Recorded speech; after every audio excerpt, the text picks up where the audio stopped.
অবশেষে ফিলিস্তিনকে রাষ্ট্র হিসেবে স্বীকৃতি দিতে যাচ্ছে নরওয়ে, আয়ারল্যান্ড ও স্পেন। দেশগুলোর নেতারা জানিয়েছেন আগামী সপ্তাহে আনুষ্ঠানিকভাবে এই স্বীকৃতি দেওয়া হবে। মধ্যপ্রাচ্যে শান্তি ফেরাতেই তাদের এই উদ্যোগ। তবে দেশ তিনটির এমন পদক্ষেপে ক্ষুব্ধ প্রতিক্রিয়া জানিয়েছে ইসরায়েল। নরওয়ের প্রধানমন্ত্রী জোনাস গাহর স্টোর বুধবার বলেছেন, দ্বিরাষ্ট্র সমাধান ইসরায়েলের সর্বোত্তম স্বার্থ ছিল।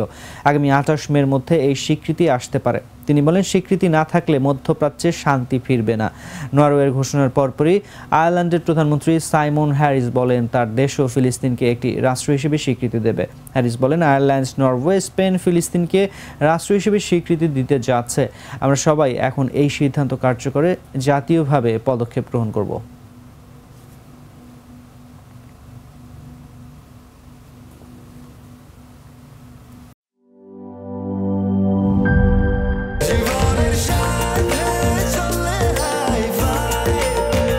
স্বাস্থ্যকর অল টাইম ফ্যামিলি কেক, সব সময় অল টাইম হেলদি লাইফ।